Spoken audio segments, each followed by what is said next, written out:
All right, everybody, welcome. Hopefully, see some of you guys showing up soon. Just now starting the live cast a little earlier than our class meeting time, just to get it well in advance, give everybody a margin of error to show up and get their viewing set up right. Yeah, class starts at 1. It's right now 12:44. This is Monday, March 16th. This is for Cal State Fullerton. Critical Thinking, Intro to Critical Thinking, Philosophy 105.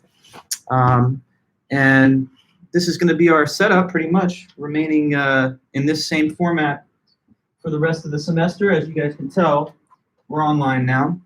And I'm just going to basically set up in the office here. You can see it. I've got a whiteboard. I've got, whatever markers and erasers and stuff. Got my notes. And I'm just going to lecture for you guys on the same material and the same content that we would have been getting to in our in-class meetings. Obviously, this is the coronavirus special edition of the spring semester 2020. And we're just going to, pick up where we left off and try to make sure that we have a nice, smooth transition to this new online instructional format. It's a new thing for me. Maybe for some of you guys, it's a new thing too. But I've got a little experience already working with some of the other classes that I teach, now having switched to this format, and it seems like things are working pretty well using this YouTube live stream. So, so far so good. It's not what any of us, I guess, we're hoping for, but we're just going to make the best of a not ideal situation and continue with our class. So, I'm just going to wait until 1. It's good. I see 5 of you guys have shown up already, tuning in. That's very, very good. No rush, really. We still have like almost 15 minutes until class time, so I'm just hanging out here with you guys, and we'll get it really going as soon as 1 o'clock hits. So hopefully you can hear me pretty well, that you can see things pretty well. I'm going to be delivering the lectures just right here from this seated position and going over the main concepts and topics that we have. Some of the things that I was going to do with the fallacy material, if we had our regular operations, would have been to have some group work and group activities where you guys try and come up with some examples of some of the fallacies that we'll discuss. Obviously, we can't have that component of our class meetings now, the in-class group activities sessions. So for that reason, some of the lectures may not go as full-time as they otherwise would have, but we'll still get in all the material, and we'll move through the semester like this. If anybody has any questions at all during the course of these lectures, please make it interactive. I want to see you guys commenting and just checking in with me for any reasons, when you have questions, when you want me to slow down or repeat something or whatever. So you'll notice if you're using your laptops, and perhaps even if you're not, that there's a little bar where you can input text, and then by hitting return, I'll see it on my screen as a part of the live chat. And so I'll be responding to student questions, comments, and anything else in real time.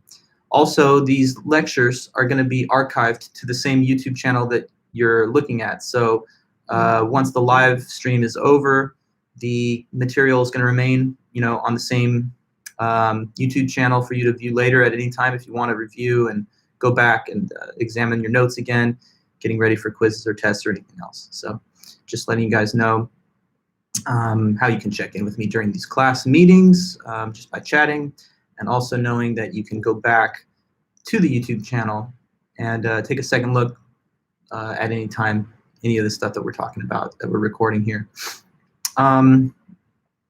Yeah, let me know if you do have questions. It's still a few minutes until it's 1 p.m. That's when I'll go ahead and just deliver some notes to you guys on the topic of fallacies. Nothing really else. I sent you an announcement over the weekend talking about the instructions for doing homework number 2. I moved the due date to Monday the 23rd. That's next Monday, so a week from today. And I would like for you guys to just submit that one to me electronically. So you'll just send me an email with an attached file. Each individual student will do that. And the homework itself is exercise 5. I'm looking at the book right now. It's exercise 5-3 on page 151 and 152. This is also mentioned in an email that I sent to you guys by to Titanium. So you can go back there if you want to see a written description of the homework assignment, but it is exercise 5.3. It's on page 150 and 151. Sorry, 151 and 152.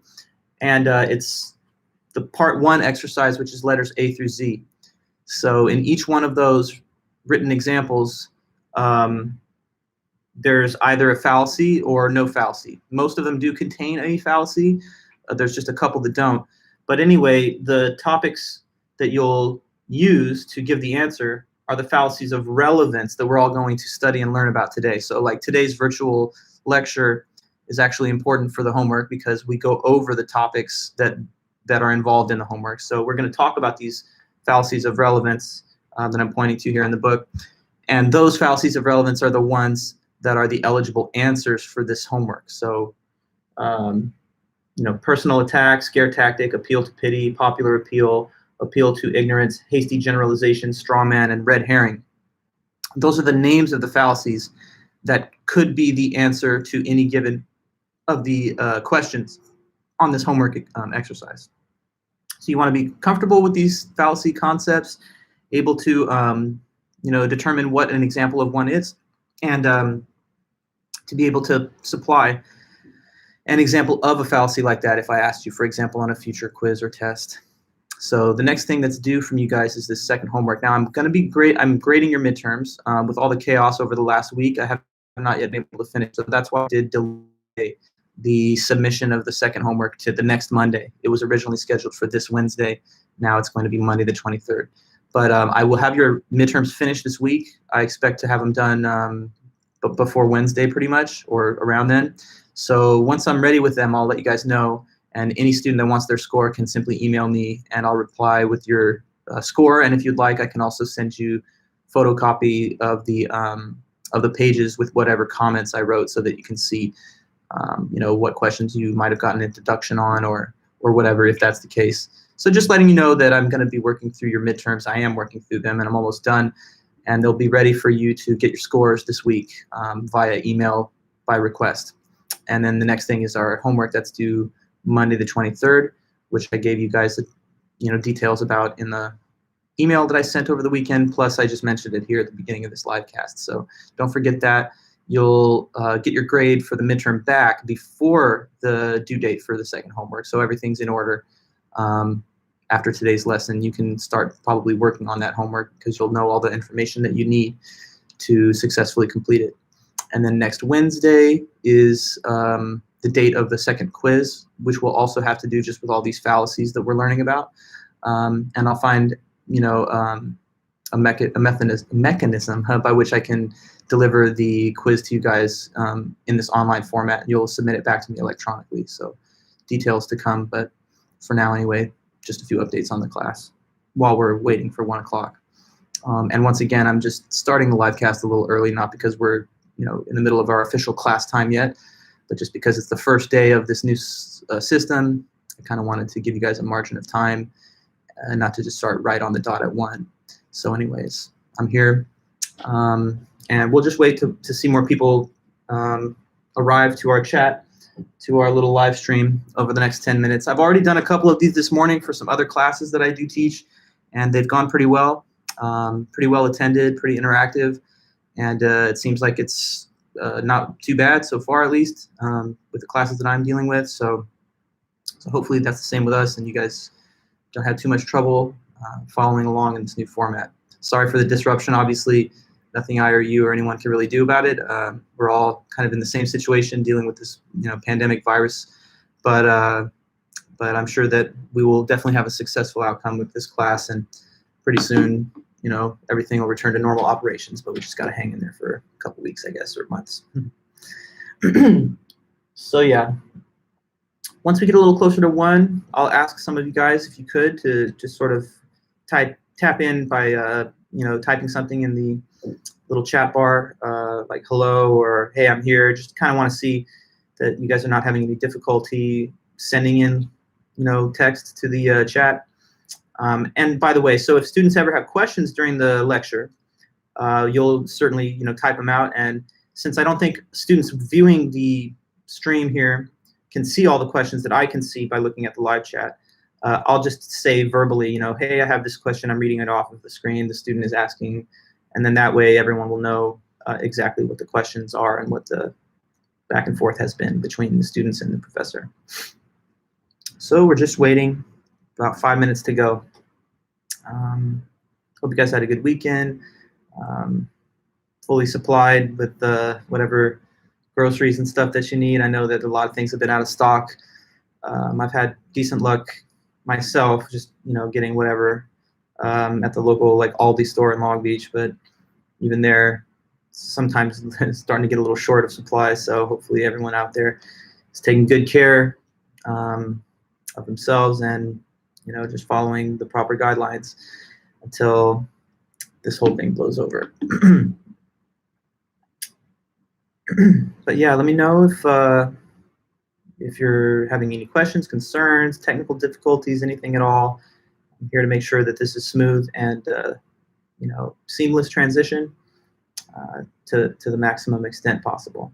I see we got 19 so far. That's good. Numbers continue to go up. So hopefully you've got a good, solid place to sit and just view this with whatever devices that you're using. I advise using a laptop if possible. If you're in a noisy place, probably you want headphones. But obviously you'll make your own best choices about how to tap in and follow these lectures now that we're online.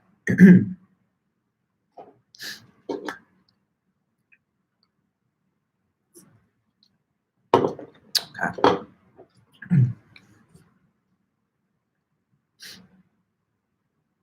Okay. 20 of us are here so far. That's good.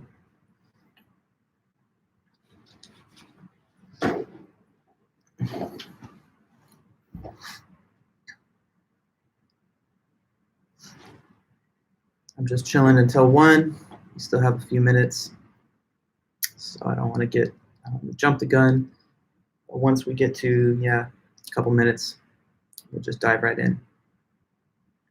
If you know other classmates in this class that haven't been following my emails through Titanium, do let them know that they have to attend these virtual lectures in order to have the best chance to do well in the class. I know probably a lot of people are quite distracted by all the other things happening in our society and our world, but we do want to try and stay focused at least on the core requirements we have in school. So get the word out if you can. I know that probably we're a little socially distant from some of our peers right now, but if you guys have any kind of contact, group chat, or anything else, just let people know that we would like to get everyone involved in attending our virtual web-based lectures.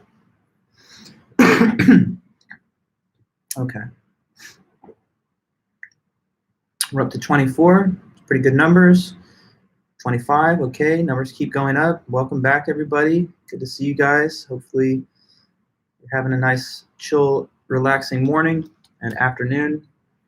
I mean, if nothing else, it's certainly nice to sometimes get a little break from the schedule that we've been keeping. Obviously, under these circumstances, it's not ideal, but anytime you get a chance to have a little time off, time back at home, I mean, there's some benefit to that, I guess, apart from all the obvious chaos and confusion of the coronavirus. But we're in good shape in this class. So we're getting really close to the class time, 2 minutes to go. Let's see. I'll just hold for another minute or so, and then I'm going to ask some of you guys to just go ahead and just type a few things so I can see what kind of who's in the room and get a kind of sense of that. 12:58 pretty much. We're up to almost 30 people. Very good.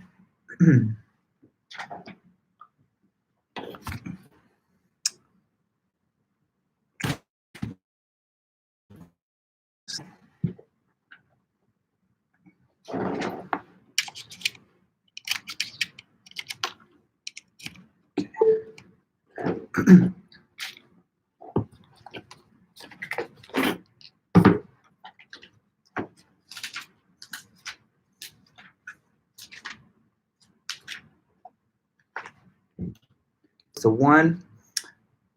Let's just see. Where are you guys at? Hey, say hello, type a little greeting. Just let me know that you're here and that you can hear me and that you're able to type. I just want to see some comments popping up really fast, and then I'm ready to get us started. So yes, hello. Hi, Edward. Hi, Peter. Hopefully you guys are doing good. Who else we got? Obviously, don't need to be shy anymore. Can't see you guys. Jorge, Yayi, Justin, Sergio, Sammy, Jennifer. Great. This is good. Priscilla, Michelle. Hello to all you guys. Good to see you. Good to hear from you. Karen, nice. Good afternoon. Hi, Heather. Delia, Joshua, Nahi, Tristan. All right. Good. I'm glad that you guys have been receiving my messages. Elsa, nice to see you. Juliana, great. Okay. I mean, good. Thank you guys very much. I'm glad to see that things are off to a nice start. So welcome back to class. Here we are. It's Critical Thinking, Philosophy 105 for Cal State Fullerton. This is our Monday, Wednesday section that's from 1 to 2:15 p.m. Today is a new phase of our class. We're transitioning, as you guys obviously know, to an online instructional format because of the mitigation efforts and the social distancing efforts that our school, our state, our country, and really the world is trying to implement in order to best address, hi Weldon, in order to best address the current crisis with the virus that's spreading around.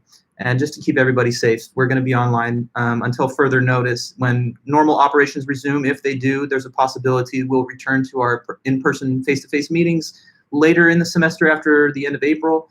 But we've not gotten any word on that, obviously, and it'll all depend on how things play out from here.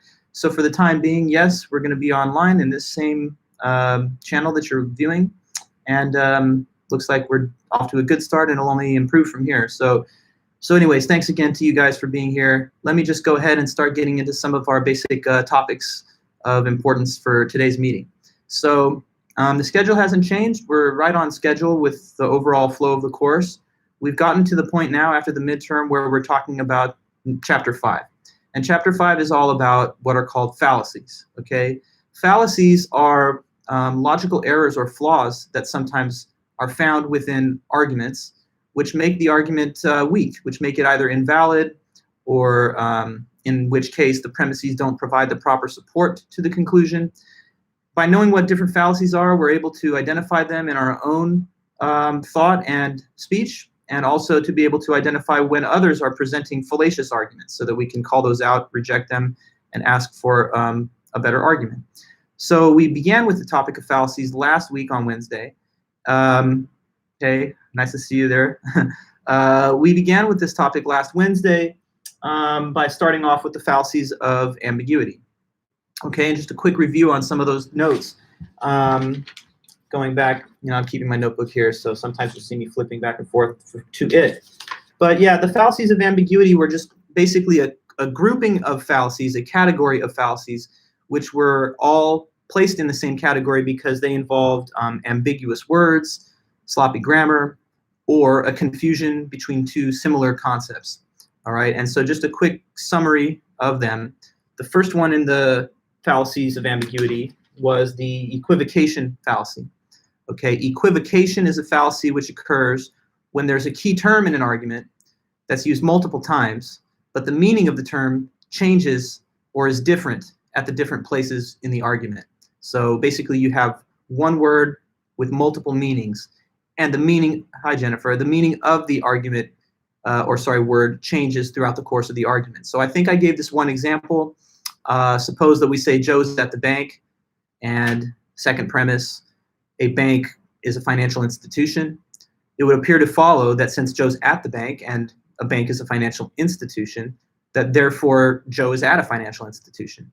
But if we're equivocating on the word bank, like for example, if what we mean in the first premise, Joe is at the bank, we are saying it in the sense of like, I don't know, the blood bank or the river bank, edge of the river. Then in the second premise, which says a bank is a financial institution, it's using the same word but in a different sense.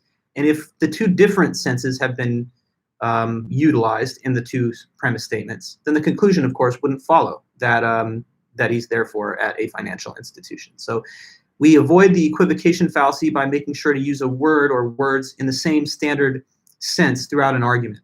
And if the meaning of the term changes midway, then the fallacy of equivocation has been committed. Okay, we also talked about the amphiboly fallacy.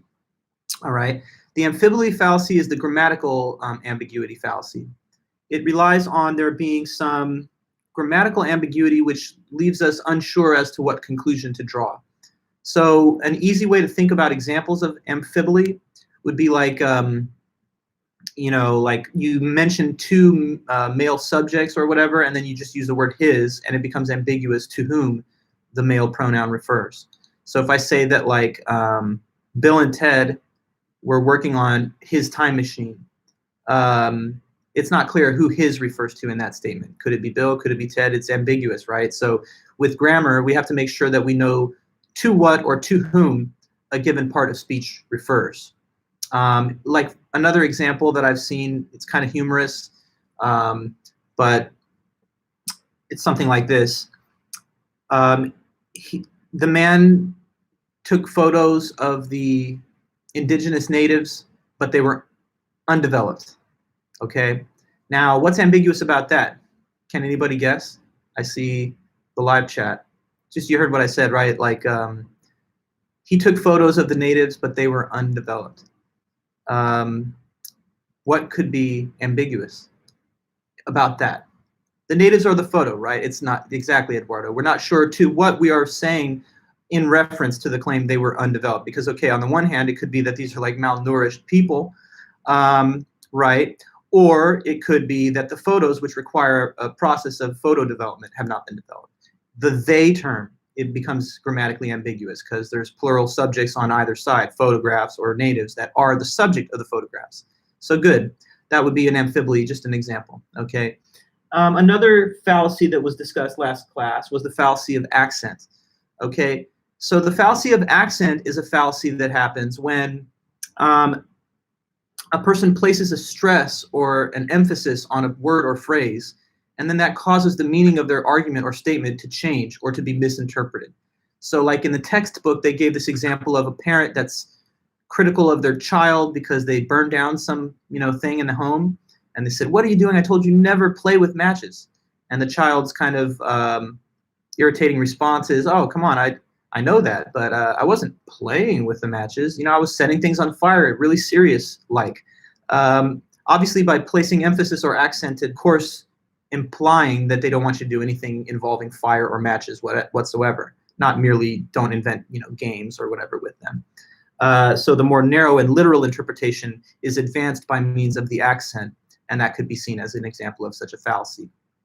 And then we finished last class by discussing the two fallacies, the fallacy of composition and the fallacy of division. So starting with division, I guess. The division fallacy is when you make an inappropriate inference from the characteristics of a whole group to the characteristics of a single member or individual members of the group. So like, for example, I'm talking to you, and I'm made out of cells. But if somebody said that the cells can talk, that would clearly be fallacious. You know, Vulic can speak. Vulic is composed out of the cells of his body, so the cells can speak. That's clearly not true, right? The whole thing formed by means of all the cells is something that can speak, and it's actually talking to you right now. But the individual cells that are the parts of this whole thing cannot. You know, if you'd like, let's say, swabbed like one cell out of the side of my cheek, put it in a, you know, microscope, that thing's not talking. But the aggregation of all the bodily cells, of course, is a living object, a human specimen that's talking. So again, when a thing in general or a collection has a feature, it's not always to be inferred or deduced that each part of it does as well. You know, let's see. Oh, men are taller than women. You know, this is from the book as well. Men are taller than women just as a group. But if we make mention of some specific man, like Danny DeVito, Kevin Hart, you know, someone that's basically a shorter man, it doesn't follow that he is taller than the average woman just because men in general are. So the division fallacy is starting from a whole and moving to an illegitimate inference about the parts of that whole, making the assessment that they would have the same features seen in the whole, and that's not always true. Now, in the composition fallacy, It's just in the opposite direction, where some feature or characteristic is noted in a member of a group. It's pointed out that they're that member, and then the wrong conclusion is that the whole group must have that same feature, right? So we could go with the cells thing again. The cells in my body are not visible to the naked eye. Does that mean I am not visible to the naked eye? Well, no. I'm much larger than each individual cell, so a property or a quality of one piece is not the same as the whole thing. I don't know. You could say that an individual is wealthy and they're a member of a business. That does not necessarily mean that the business is a big money-making business, right? So anyways, part-whole relations are the concept behind the two fallacies just mentioned, division and composition. With a division fallacy, one makes a conclusion about a part from a fact about the whole. And from the composition fallacy, one draws a conclusion about the whole based on claims involving each part or one part. So either way you go, those are fallacies. Now, that I guess is the review that I kind of wanted to make sure that we didn't leave behind from last class period. But now, with that all in place, we can continue, and let's add a couple new concepts to our vocabulary and to our understanding. So today it's all about these things that are called fallacies of relevance. Fallacies of relevance. So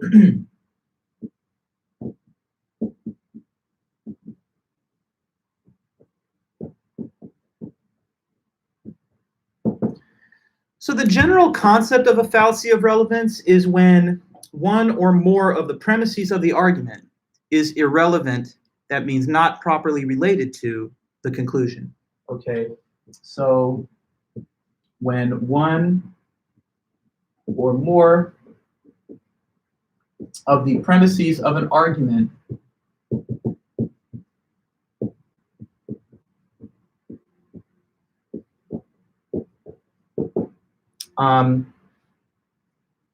is irrelevant or unrelated to the conclusion.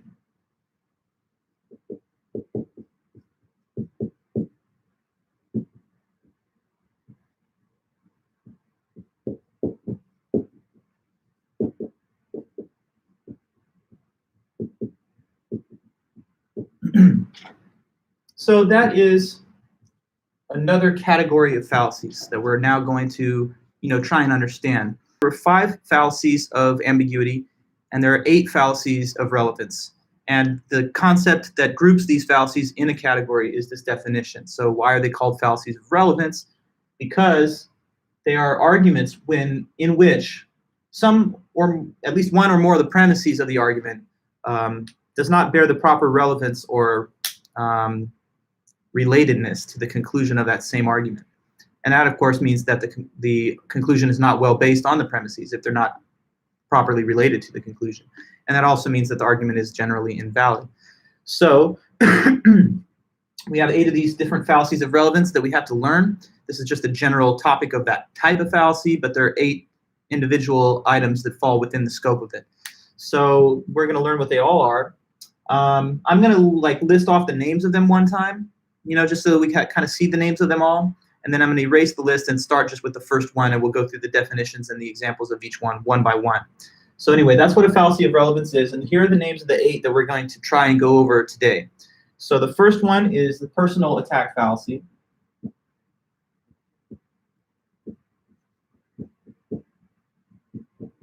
Okay, that's one. There's then appeal to force.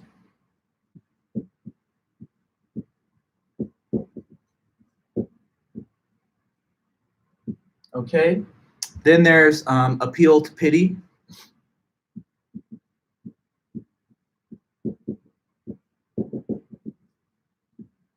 Okay, then we have got popular appeal.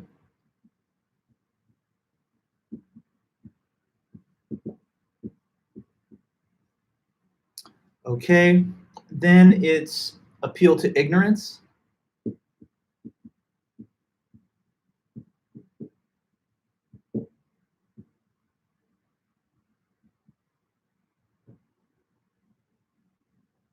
Some kind of old ink there. Okay, anyways, appeal to ignorance. Then there's hasty generalization.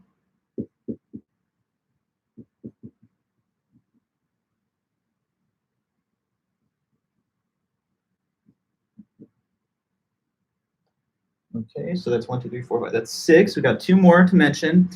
Then there is straw man. And then finally, last one that for today's meeting anyway is called red herring.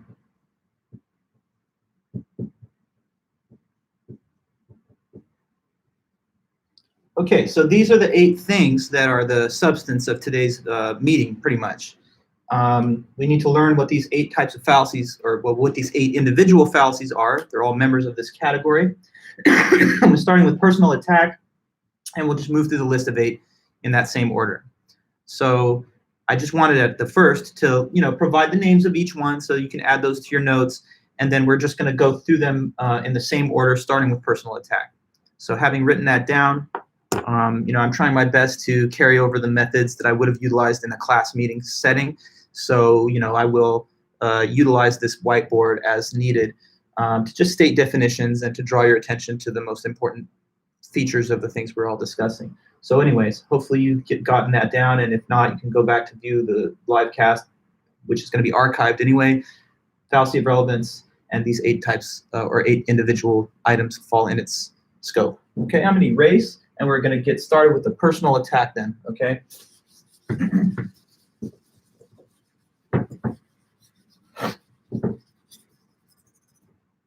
Okay. All right, so first off, personal attack fallacy. This is one of the most widespread fallacies that's seen in everyday life, in political speech, in the media. So it's important to understand what it is, try to avoid committing this fallacy if we can, or to call other people out if they do the same.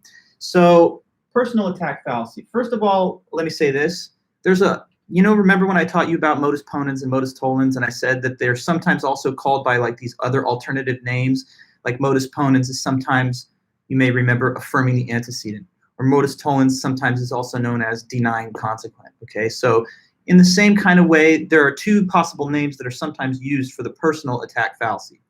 Personal attack is probably the most basic name, that we're familiar with. It's an English term, but it's sometimes also referred to by this older Latin phrase, ad hominem. That in Latin means to the man. So it's kind of like making an argument that's attacking the man or woman that spoke instead of the argument itself. So just so that you understand, personal attack is the sort of official label that we will use. But to designate that there's the other label as well, I'm just going to put in parentheses below ad hominem. And you might see it referred to in either way, ad hominem. So what is this personal attack, or we could say ad hominem fallacy? Well, here's the basic idea of it. When you do not agree with the conclusion of a person's argument, but instead of presenting a logical counter-argument to it, you attack the person directly. So it's basically when you attack a person directly in personal terms instead of their argument that they are presenting you with. So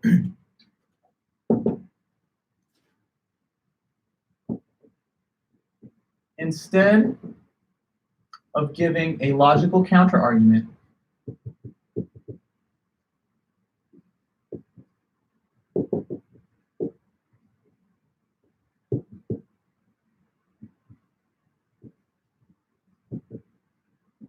one attacks the person, who stated the argument.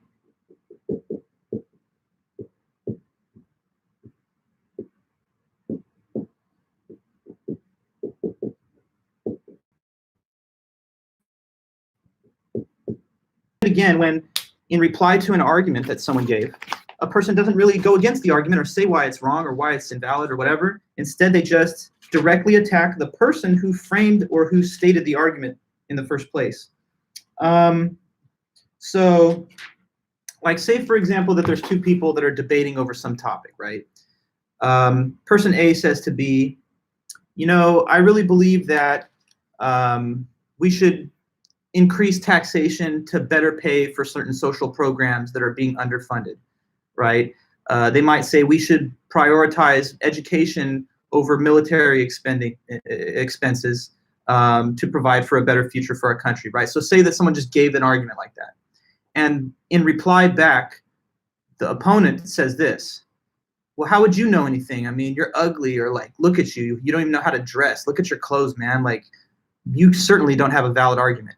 But like, what's wrong with that? Obviously, there's a problem, right? That's not really making any case as to why their argument was wrong. It's not really pointing out the flaw of their reasoning, or it's not even disputing any of the premises. It's just saying, you, the person who are giving me this argument, have got like some completely unrelated subject that I'm going to provide a criticism about, or that I'm going to attack. But that's not the argument. So that's fallacious, right? In the textbook here, we have a couple other examples. So someone's giving an argument that they believe there could be extraterrestrial life in outer space. You know, maybe they say this because they're thinking of the large size of the universe and the already established existence of life on Earth. And so they just use, I don't know, kind of like induction to suppose that there has to be some other part of the universe with life. And in reaction, maybe their opponent says this, well, I mean, you're insane. You know, you're crazy. Look at you. You're just an insane person. So definitely your argument is wrong. That's attacking the person themselves, right? Not trying to attack the substance of their argument.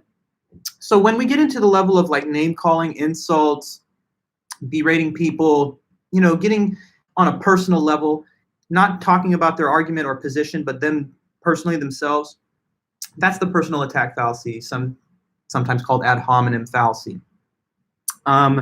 You see a lot of this sometimes on social media. If you guys ever engage with people in political or moral debate, an example like that, which is mentioned in the book here. So Pat and Chris, they're on opposite sides of the whole abortion debate. Say one is pro-life, one's pro-choice. Okay, well, you're just narrow-minded religious fanatic.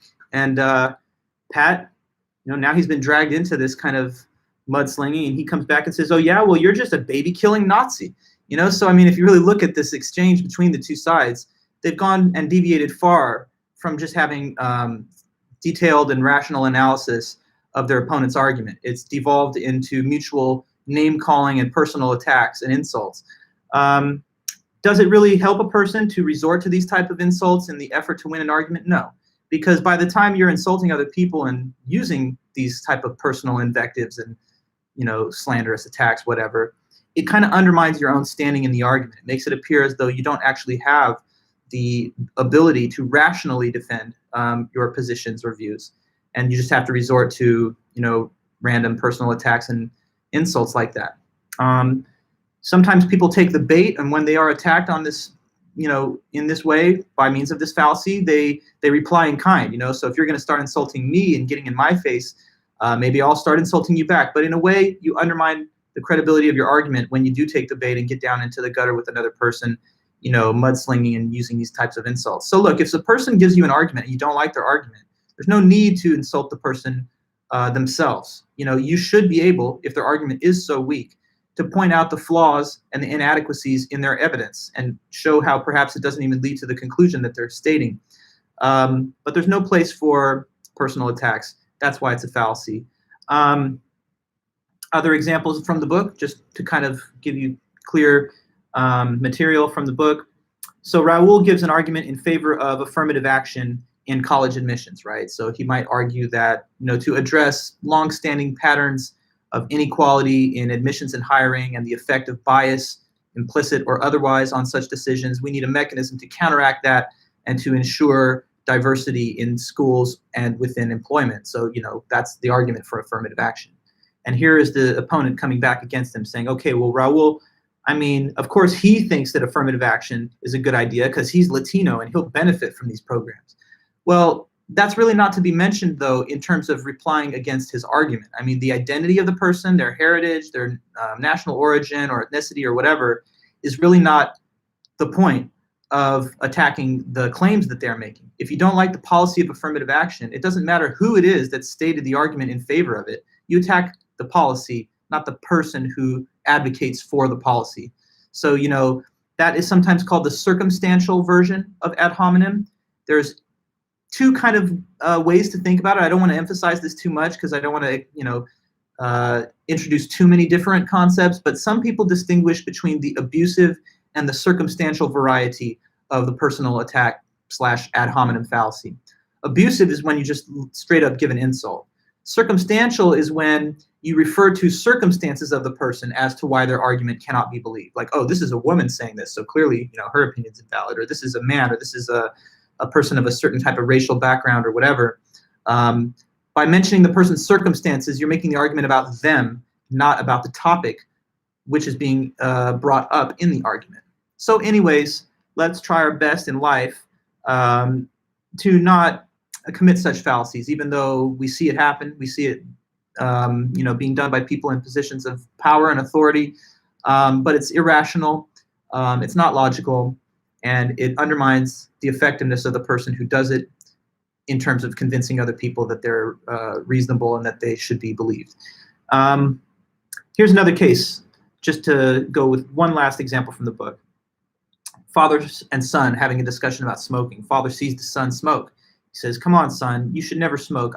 You know how unhealthy it is and how many carcinogens are in tobacco, etc." And the son replies by saying, "Oh, look who's talking. I mean, you smoke a pack a day." Now, maybe the father does smoke a pack a day, right? And what the son is trying to mention is you're kind of a hypocrite because you're doing one thing and you're telling me to do the opposite of what you do. So what's up with that? But this is to point out, inconsistency in the statements versus the behavior of the father. But that's not what the father's argument is about. It's about the case that there's something unhealthy and dangerous about smoking. Are you showing that that's not true by saying, well, you're a hypocrite who smokes? No, it's still a bad thing, regardless of whether or not the individual who says so is kind of betraying their own position by engaging in the conduct. So anyways, let's just understand that that's personal attack. I've given some fair, I hope, examples of it. When we get to the quiz next week, you just basically have to be familiar enough with the different topics of these fallacies that if I give you a written example, you'll be able to say and write clearly it's this fallacy, basically. So anyways, just keeping that in mind. Any questions about that? I'm happy to take questions, comments, or anything else from you guys as we go through the meeting. I'm looking at the live chat the whole time. But it's fair enough if everything's clear. But do let me know. I like that feedback. Can this make sense? The personal attack, the ad hominem. Is there anything else that makes it clearer for you, or are we good to go and going into the next one? Do you feel like this is fine? Just asking. All I need is somebody to let me know, and then I'll be okay. How is the quiz going to be formatted next week? Thanks, Peter, for the question. I still have to construct the quiz, but basically what I'm going to have to do, because we can't have in-person meetings, is to distribute a quiz electronically. Thanks, Sammy, and thank you guys. Good to hear from you all. Okay, perfect. I did see one question. A student, Peter Chang, has asked, how's the quiz going to be formatted next week?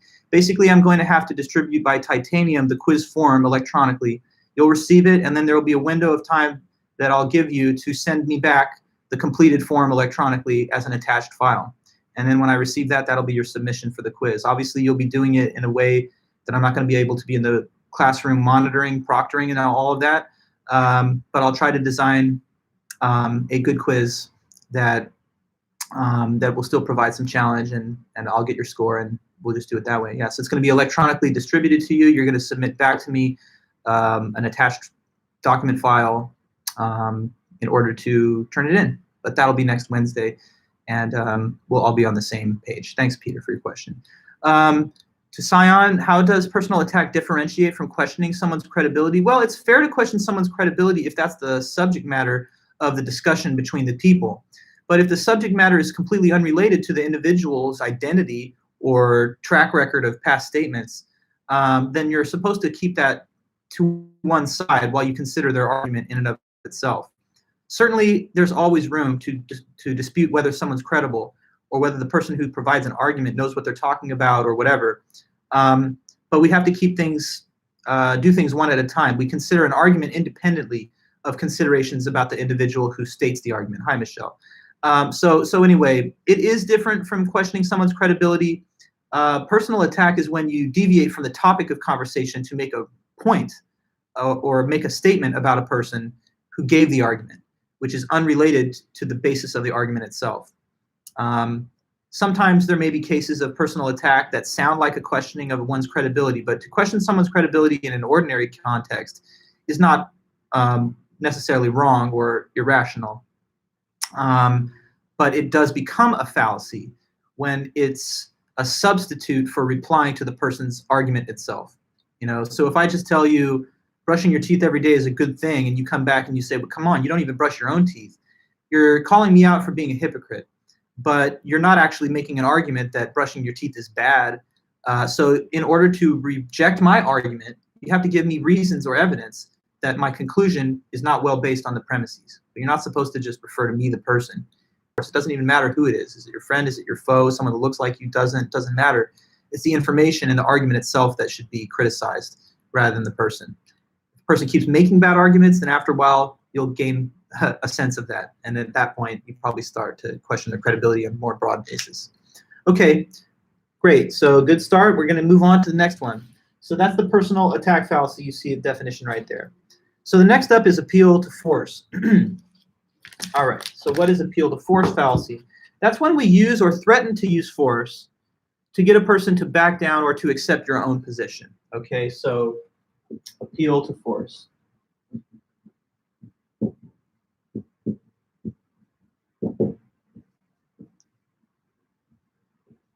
When we use or threaten to use force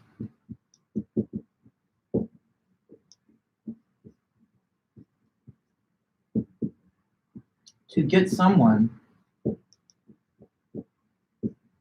to back down from their position or accept your position.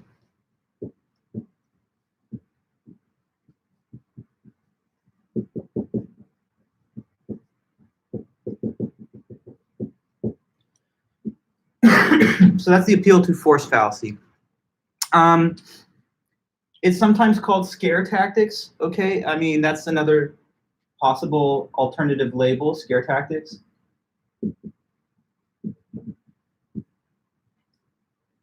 So it's trying to get someone to agree with you by means of, like, the reasoning would be given, agree with me or else, pretty much.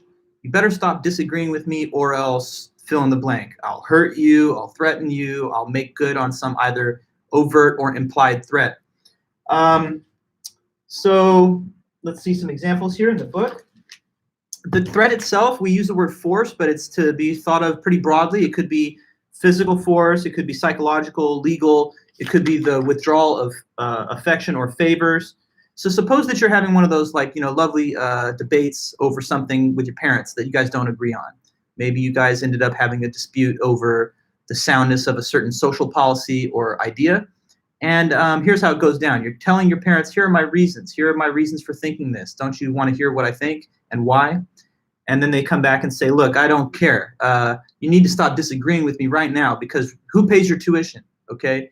Now, when a parent says that, what are they threatening? They're basically saying, if you don't agree with me, I'm going to cancel the tuition payments that I'm making for you, and you're going to have to find your own way to pay for school.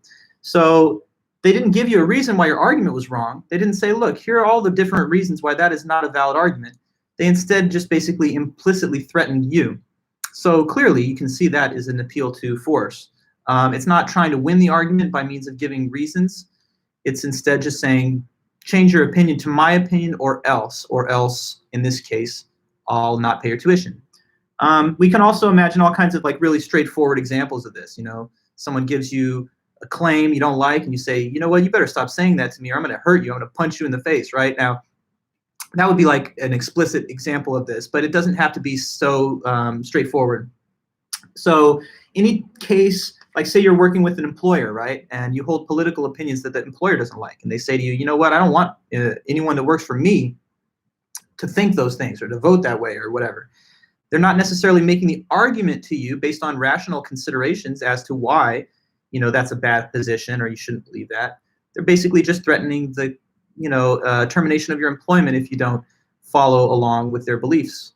So that's not a good way to argue. If you really had a good argument, then you should be able to convince somebody through rational persuasion that you're correct. You shouldn't have to resort to some type of appeal to force or a scare tactic.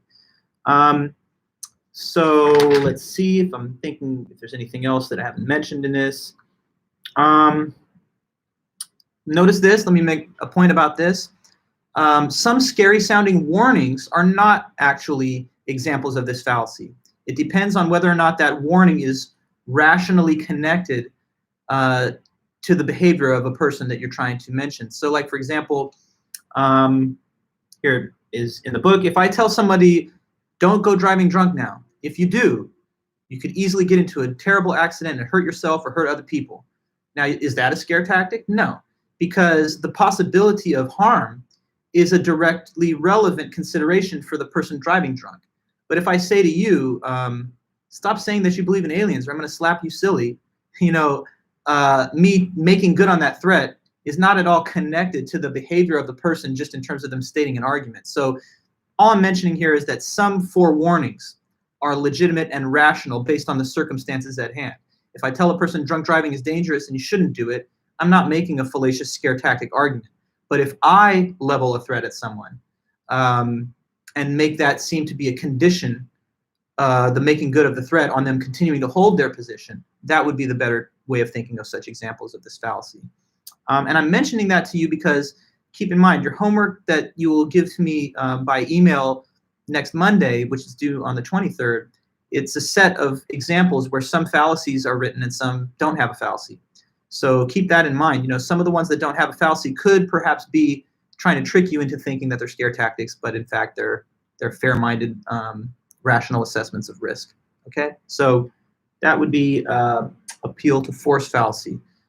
Are we good to go on that one? If so, if you feel that that makes good sense, then I can move to the third and we just continue. But how are we doing? Who's got the good word for me? Anybody? Thumbs up. How are we at? Where are you at? Is this working for you? I see we got a lot of people, 37, so that's good. We've got a lot of attendance. Good, Sammy, Michelle. Okay, great. Great, Jennifer, Tori. All right, thanks again. So I'm going to simply erase this material that we've gone over now and create the space for a couple of new topics. Thank you, guys. Awesome. Okay.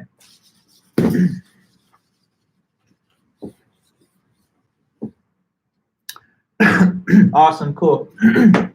So here's what's next. We did equivocation and appeal to force. Next, it is appeal to pity. Okay, Genesis, Jennifer, Joshua. See you guys. That's good. All right, cool. So now we have appeal to pity.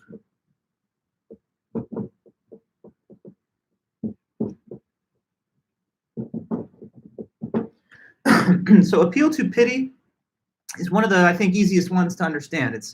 It's just the case where you try to invoke pity or sympathy within an argument, but it is irrelevant to the conclusion of the argument. So,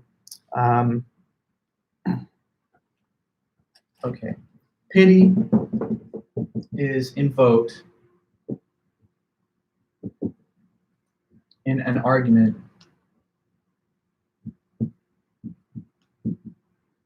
but is not relevant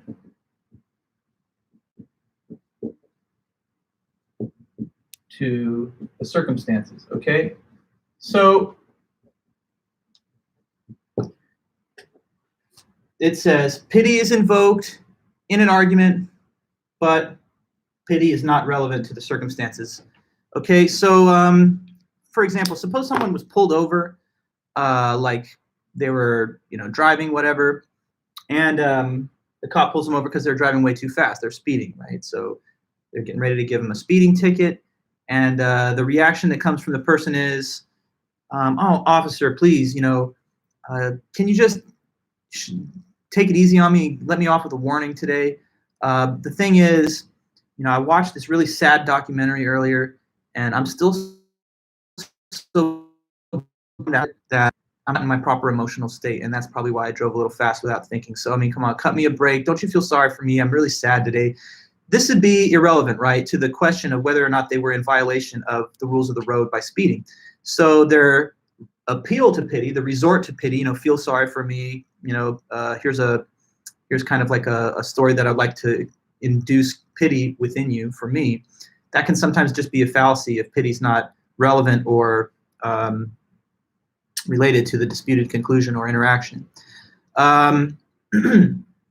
You go to your professor and you say, "I'm sorry, professor, I didn't turn in this material on time, but I would love it if you could just give me an exception because my boyfriend or girlfriend just broke up with me and I've been having a hard week." Maybe that's true and it could be sad, of course, for someone to deal with such, personal problems, but it doesn't really detract from the obligation that one has to adhere to the course policies and the submission deadline. So that would be perhaps another example of appeal to pity. I'm looking in the book just for other examples. They go with the speeding ticket example. Please don't give me a speeding ticket, officer. I had a really bad day. I found out my partner was cheating on me. Okay, but were you speeding? I mean, that's the only question, right, in that case. Here's another one. I'm sorry I didn't type up my assignment for class tomorrow morning, but the thing is I promised I'd meet my friends at the movies tonight, and you're not supposed to break promises, so please just feel sorry for me. A pretty weak excuse, a pretty weak request for sympathetic consideration. So those would be appeal to pity. Now here's the thing. Some examples can be given of fair and warranted requests for sympathy and special consideration. If that's the case, it's not a fallacy. And the only way to tell the difference is whether or not the seriousness of the request for consideration rises to a significant level. So like, for example, if it was the cop case again, you get pulled over, you're speeding, but your explanation to the officer is this: I'm sorry, officer, I was speeding, but please, can you give me a pass because I am rushing a toddler to the emergency room that's choking in the back on a nickel, and I didn't have time to wait for an ambulance, and so it's urgent, and I'm just trying to get there as fast as possible. That's why I'm speeding, etc. Now, in that case, you might say, well, this isn't quite a fallacy because the dire circumstances and the necessity for an urgent arrival to the ER kind of override the request for some kind of sympathy. So just know that if you said to your professor, hey, I'm sorry I couldn't attend class because I broke my leg yesterday, I got hit by a car, that's a different type of scenario or case than a lame excuse that's based on something relatively trivial. So we just want to make sure that in distinguishing the case of an appeal to pity fallacy from a real legitimate case where pity is justified, you have to look at the severity of the underlying circumstances. Okay, so that's appeal to pity. That's the third one. So now we've got that on our notes and in our mind. We move to the next, which is popular appeal.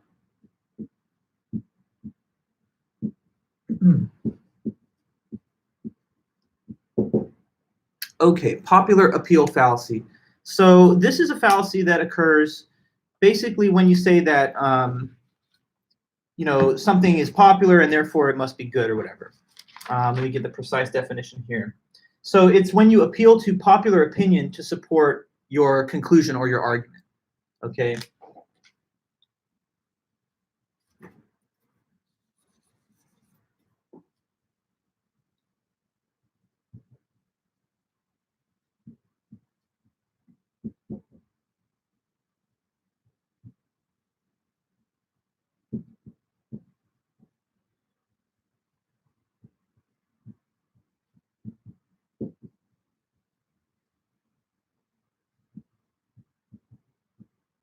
When you appeal to popular opinion in order to support the conclusion of your argument. So sometimes people say that something is true because it's popular, but that's basically a fallacy. In order for you to make the case that something's true or correct, you have to argue in terms of why that is true or correct, not just because most people feel that it is. Because after all, the popular opinion can sometimes be wrong, and in many cases has been over time. So, for example, someone says, okay, I believe in God, and you ask them, okay, well, what's your argument though? I would love to know why you believe in God or what the reason is that it's something to believe. And the person says, well, here's my basic argument. If you just look at statistics, it shows that the majority of people believe in God, like over 90%. And so it's popular. So that's why I believe God exists. He's got to exist because it's the most popular belief. But obviously, just because something's widespread popular doesn't necessarily mean that it's true. Now, there can be good arguments for God's existence. You could argue on historical grounds, or you could use conceptual arguments like we study in philosophy. But just saying it's true because most people believe it, that's a bad argument, and that's popular appeal fallacy. And in other cases, when a person says something's good or whatever just because it's popular, that's always a case of a fallacy like this. Suppose that someone says to you, I don't know, Crocs are like really popular right now, shoes or something. I'm not saying they are anymore, but I know they had their little time in the sun a few years back. Maybe still some people were wearing them. But someone says, you know, they're the best shoe because they're like just the most popular ones. Obviously, just because something's the most popular, it doesn't necessarily mean it's the best. If it is the best, then that should be able to be argued for on independent grounds. So like, I don't know, someone says iPhone or Android. iPhone is way better because it's the most popular phone. It's way more units sold than the Android. But if it is better, and it very, very well may be, then you should be able to argue for it on the basis of what its features are, what its ease of access is, or user interface is, and things like that. So basically, you have to make an independent argument about the superiority of that particular device as opposed to others, but not just because it's the most popular. You know, in periods of time in past history, there were movements that were popular that have been completely rejected on moral grounds. If you had lived in the 19th century of America during a certain part of it, the popular prevailing opinion of most people that are like citizens would have been that slavery is justified or that women shouldn't vote. But just saying it's correct because that's the way most people think would have left you on the losing side of the argument in the big picture of history. So, sorry, you always have to make arguments in terms of reasons that can be stated independently of the distribution of popular opinion. Suppose that somebody says the #1 song on the radio is like the best song just because it's, you know, the most popular right now. I mean, a lot of people who are discerning taste makers and critics would actually tend to disagree and say that things that have the highest degree of popularity are oftentimes, you know, banal or overly simple because they appeal to the masses instead of like a connoisseur. So yes, I see you, Heather. It is kind of similar to conformity. A lot of people think that when everyone's doing something, there has to be a good reason for it or it has to be the right thing to do. But anyway, when things are popular, there should be a reason that they're popular. Don't just say they're good because they're popular, but they're popular because they're good. And you should be able to say why they're good in terms of the thing itself rather than just mentioning its popularity. Okay. Other examples of this that are sometimes seen in advertising and marketing would be like when we use the popularity of a celebrity or endorser to drive the sale of a product that they're not actually an expert about. So like, you know, I don't know, you watch a commercial, LeBron James is drinking Pepsi, and then you're coming away from the commercial thinking, wow, Pepsi must be a great drink because this superstar athlete that everyone loves drinks it. But, you know, whether it's good or not cannot be decided on the basis of how popular someone is who endorses it. So anyway, appeal to popularity. Similar to a bandwagon approach, yes, that is correct. So conformity and reference to bandwagon approach are definitely in the ballpark, and they're relevant to the description of this fallacy here. That's good. So let me, if that's fine and well, I'm going to erase here, and then we're just going to, you know, move on to the next, which is appeal to ignorance. Okay, so give me a minute.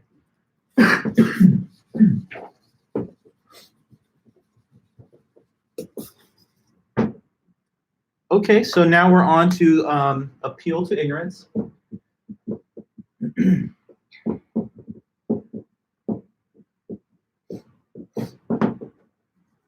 Okay, so the appeal to ignorance fallacy is a fallacy that happens when you argue that something is true just because nobody has yet proven that it's false. So that's a bad way to argue. When you argue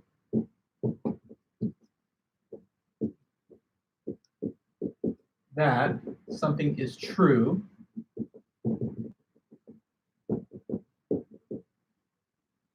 just because it has not been proven false.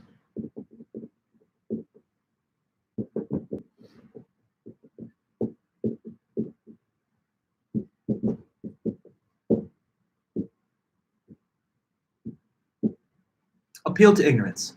So it's trying to, it's when one argues that something is true because no one's disproven it. And that's a bad way to argue because basically it's really difficult to prove a negative. Like, so for example, what if somebody says, hey, you know, aliens, they exist in outer space. And the reason I believe that is because, well, if this is their reason, what would they say? They say there must be aliens because why? Let's see your answer from any student. Appeal to ignorance. Saying it's true because why? Why would this person argue that it's true that there have to be, you know, alien life somewhere in the universe? Because why? According to the fallacy, according to this definition. The reason given would be what? Go ahead, I'll see from your typed answer. What would it be? Appeal to ignorance. Aliens out there in outer space, they gotta be real because why? According to this fallacy. Because no one can prove there isn't, right? Exactly. Walden, Eduardo, Peter, exactly. Yeah. So, well, yeah. No, let me make sure I'm getting it correct. Because Peter, your comment is there's no definitive truth that life actually exists. Yeah, but I'm talking about a person who argues that it does exist, and they argue on a fallacious basis that it's only because no one has proven it wrong yet. Exactly. But I mean, how could you disprove the existence of aliens in outer space? It's not possible. You'd have to canvass the entire physical universe, which is no possible way to do. And even if you could do that, it would take so many light years that by the time you had finished your inventory of the universe's contents, there'd be new parts of it that you couldn't go back to. So anyway, what I'm saying is you certainly can't prove that these aliens exist just because no one's proven otherwise. You'd need actual evidence that establishes that they do exist. You'd have to have some verifiable evidence for their existence, not just the absence of evidence for their non-existence. Okay, and that's just generally true. If I say to you, look, there's got to be ghosts, because you can't prove there's no such thing as ghosts. You're putting someone in a position where they're being forced to try and prove something does not exist, and this is generally not possible to do. So when you make a claim that something exists or something is true, you have to have evidence that backs that claim. You cannot just be ignorant of contrary evidence. That's the name of the fallacy, appeal to ignorance, because it's like saying you can't say otherwise because you haven't disproven it. But that's not a solid enough rational basis to claim that something must be true. Let me give you some other examples from the book here. Yeah, so they give the case of extraterrestrial aliens. And, you know, in general, a lot of times people will have hypotheses or beliefs that they don't want to supply evidence for, and they'll just appeal to ignorance in the same way that this fallacy mentions to try and justify their claim. You know, maybe someone has a view that like some weird thing is the factor responsible for global warming. They say, you know what I think it is the deployment of cell phone towers, you know, and you can't prove otherwise, so this must be true.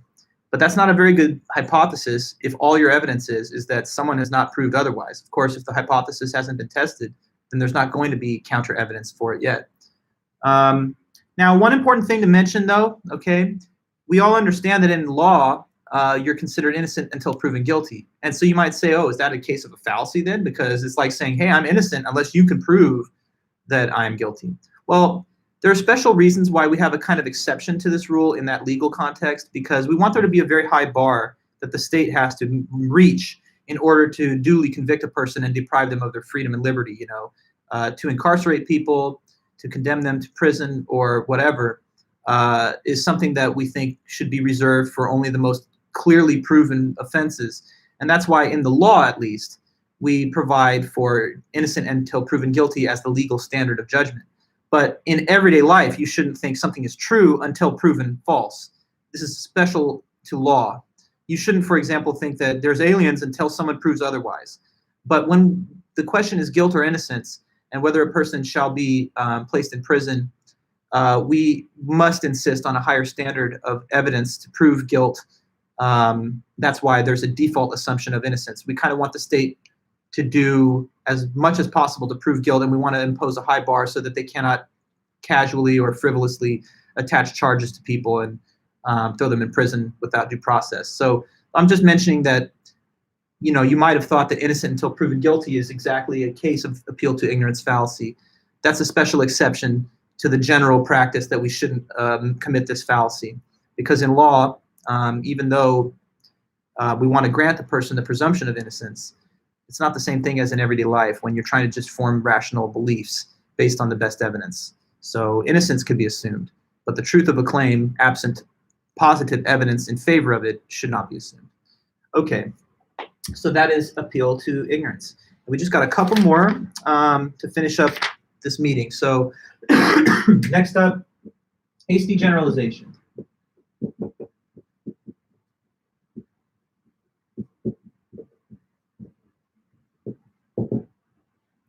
Hasty generalization. Okay, so This is like a fallacy that happens when you make a universal statement or claim, but based on insufficient evidence, based on a sample that's either too small or biased.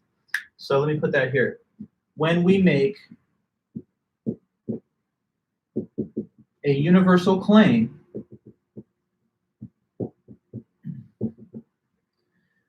based on a sample that is either too small or biased.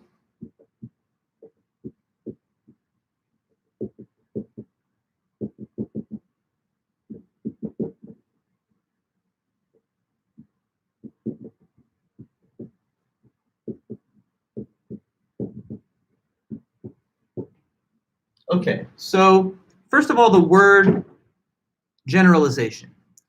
It's just a kind of fancy word for an all sentence. Like, so if I say all crows are black, that's a generalization, a universal generalization about the set of all crows. If I say, you know, all dogs go to heaven, or all dogs are cute, you know, I'm generalizing about all those things that are dogs, saying that all of them are a certain way. So hasty means to be too quick. And that means the name of this fallacy is pointing us towards the cases in which a person jumps to an all statement conclusion, but based on not enough examples to make that bold general claim. So, like, for example, say that someone had a couple of bad relationships, and then they make a blanket statement about all people of that kind. You know, so like, I don't know, a woman had one boyfriend that was abusive, second boyfriend also abusive, and then they jump to this conclusion: all men are abusers because I had these two experiences. Now, perhaps the two experiences, right, is a sample that's not reflective enough of the overall case to jump to that broad conclusion. And you know, you can imagine the same thing from a man to a woman or whatever. I'm just giving some random made-up examples. And so in the case where a person draws an overly broad conclusion based on limited evidence or only a couple of cases, right, then they're making the hasty generalization fallacy. The text gives an example just like that. My father was abusive, so is my ex-boyfriend, so all men are me. That's probably not a correct generalization to draw just based on a few samples. Let's see. And sometimes there are, like, you know, negative stereotypes that are formed on the basis of a person who had, let's say, a few experiences with people of a given kind, and then just draws broad general conclusions about all members of that category. You know, you can see this with race, religion, politics, whatever. So let's make sure that before you jump to a general conclusion that you have a solid basis of really representative evidence. So sometimes it's that the sample is too small, sometimes it's that the sample is biased. So say, for example, that someone's like this. You know, I think college students are all pretty much conservative because in my friends in college, they were all conservative. Now, that could be simply a selection bias, right? Because the individual is drawing from the example of their friends, and you choose your friends, and so they may, of course, have political opinions and ideology that is in line with your own. That doesn't necessarily mean that everybody, if you just took a normal scientific poll, would have had the same kind of positions. So generally speaking, anyway, you need to make sure that when you make a general claim, you have a big enough sample that's reflective of the general population of things that fit within that category. Otherwise, you're committing the hasty generalization fallacy. Let's see. Here they give this example. This is another interesting one from the book, so I'm just reading off from the book on page 149. So the person's argument is this: a college education is the great equalizer when it comes to class. I can name several people, including talk show host Oprah Winfrey, Starbucks founder Howard Schultz, and Kenny Trout, founder of Excel, who came from very poor families and put themselves through college, then went on to become billionaires. Okay, well, they give 3 cases, but the thing is, this is a hasty generalization based on just a handful of cases. In fact, while 77% of people from rich families graduate from college, only 9% from poor families earn a college degree. So it's not generally true that college has been a part of the reason that some people that already had success were able to succeed, or the people that came from rags to riches were able to succeed. In fact, most people are not able to overcome the social strata that they're born into despite their education, at least according to this more thorough analysis statistically. So anyways, general statements are very hard to be true because they don't say some of the things have this feature or most of them. They make the very bold claim that all do. And when you make a universal claim, This is a very bold claim, so it needs to have extremely strong evidence. Therefore, if the evidence is insufficient because it's limited in size or the sample is biased, then that would be the hasty generalization fallacy. Okay. So I mean, I don't know, like if a certain category of people in society maybe committed certain type of crimes, and then you just said all those types of people just commit these crimes, maybe this is a hasty generalization too. And cases abound, and hopefully all those examples make clear sense to you. So we've reached just the last two fallacies for today's lesson. I'm going to erase this so we can go into them.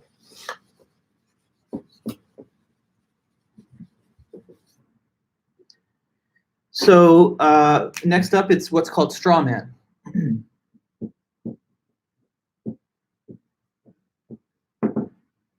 So the straw man fallacy, this is a fallacy that happens when you misrepresent or distort your opponent's argument in order to make it seem easier to refute, okay?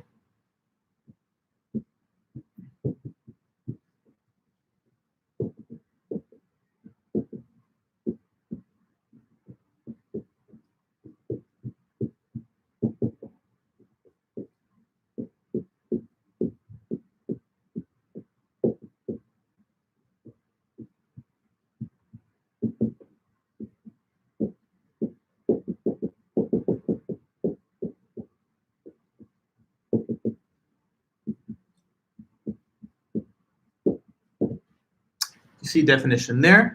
So yeah, it's when you do distort or misrepresent what your opponent's argument is. And why would you do that? Well, to make it seem easy to knock it down and reject.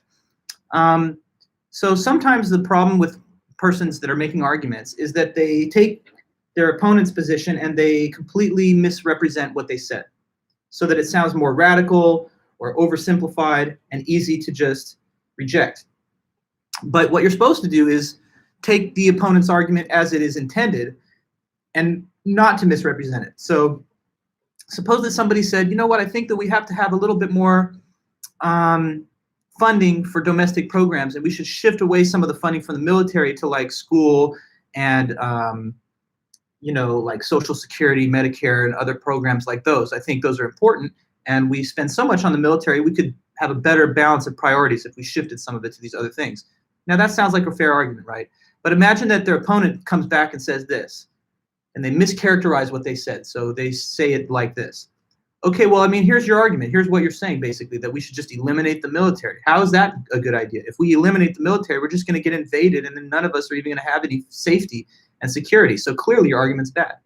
But here's the problem. Did the person really say that? Eliminate the military? No. They just said reduce some of the expenses and shift them to other things so that we have a better balance. So what was done in response to the argument was to distort it and misrepresent it so that it overstates what the person really claimed. Here's another one. You see this happen a lot with like political debates and stuff. So it's an easy source of material for this example of this fallacy. But suppose that people are arguing or debating over the wisdom of like this whole, I don't know, really harsh immigration policies like a border wall. And a person says, look, I don't think that this border wall is a sound use of taxpayer dollars because I don't think it's really going to change the problems that we have with undocumented workers appearing in our country, and I also don't think that it's the most humane policy solution. So I reject it on those grounds, and it's also probably too costly for the benefit that we get out of it.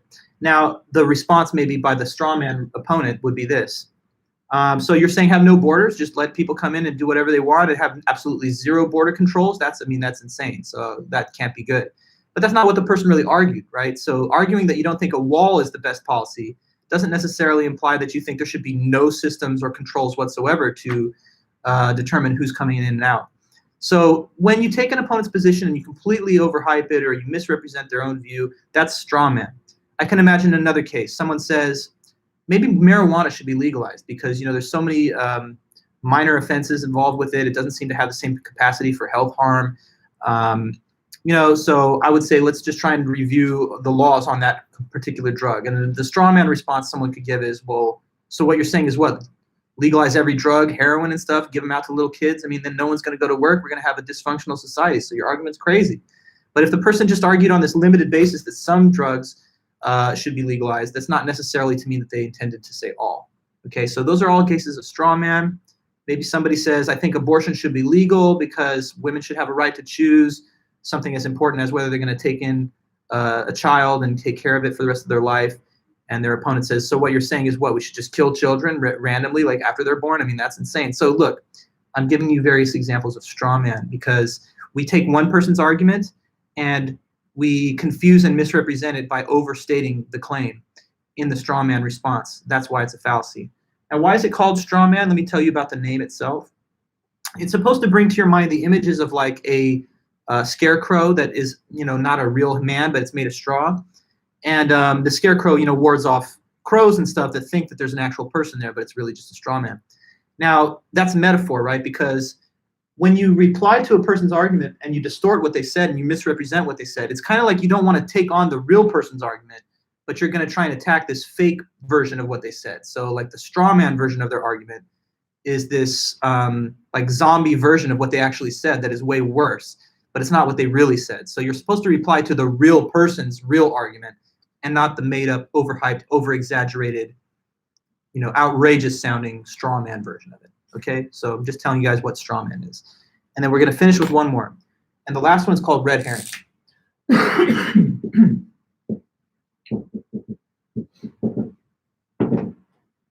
Okay, so the red herring fallacy. This is when you try to sidetrack an argument by going off by bringing up a different unrelated issue.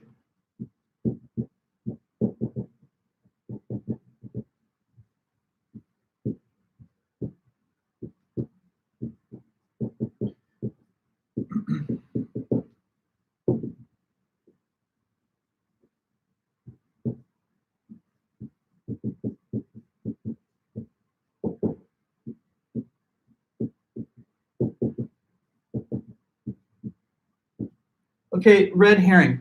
Imagine that this is the way an argument plays out. Someone says, we got to deal with global warming, man. Global warming's out of control. It's going to really threaten the future of the planet.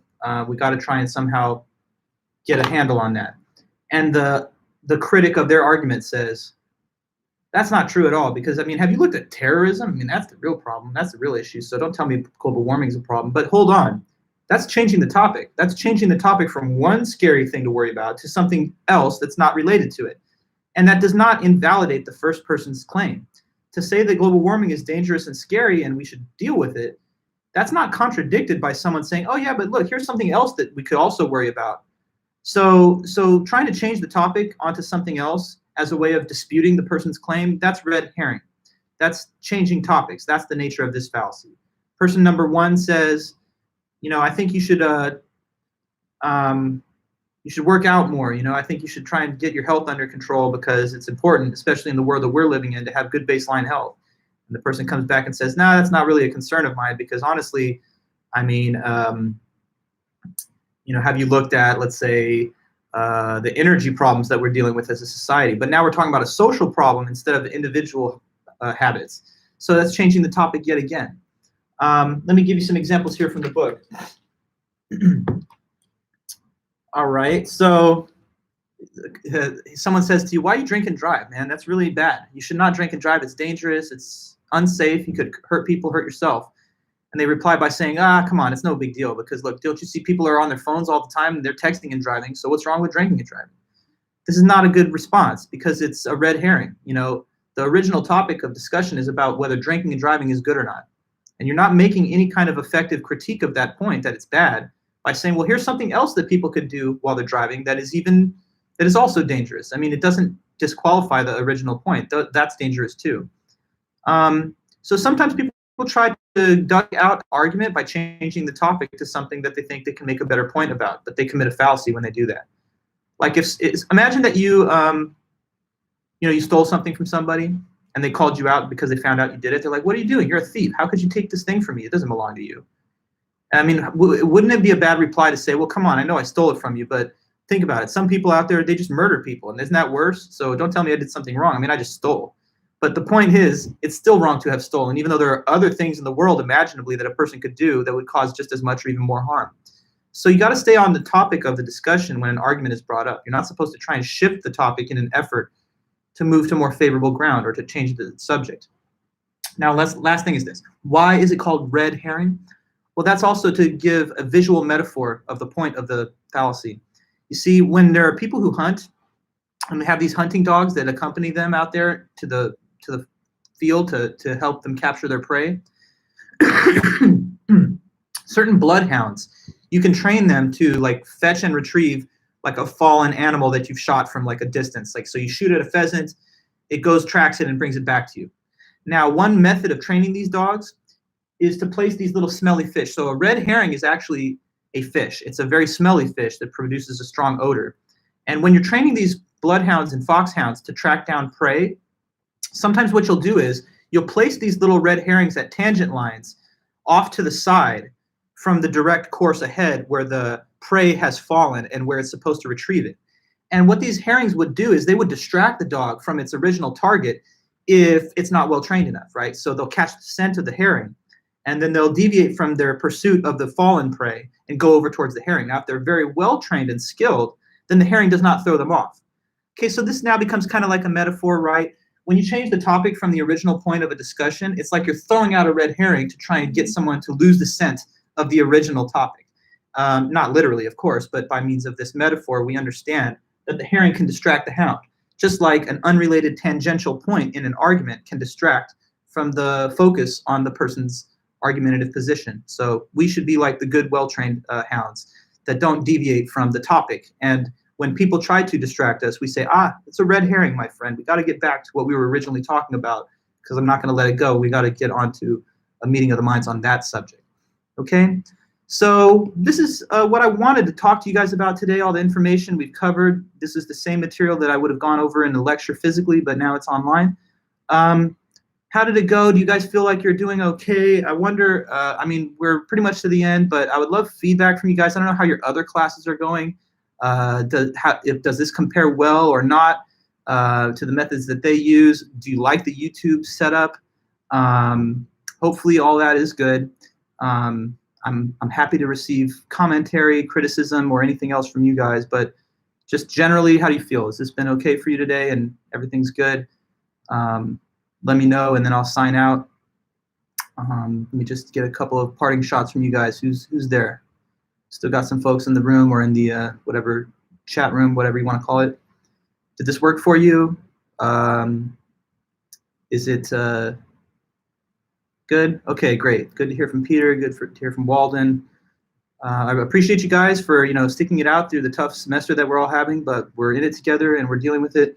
You like the YouTube better than Zoom? Okay, great. Cool. I'm glad to hear that. Thank you very much, because we have had a lot of people trying to tell me to do Zoom, and I just don't want to. I think this is better for everybody. Yeah, okay, good. Cool. That's awesome. Feeling good to hear that you guys prefer the YouTube. Okay. Thank you so much. Well, anyways, like a true YouTuber, I'll say this, comment, subscribe, tell your other classmates to be a part of this if they're not already. Sounds so good, guys. Well, have a great day. Be safe, be well, and I will see you again on Wednesday at our regularly scheduled class time. Your next homework is due in a week, and I'll be finished with your midterms later in the week, and we can talk about your grades, okay? So thanks so much. Take care out there, and I will see you guys soon. Peace.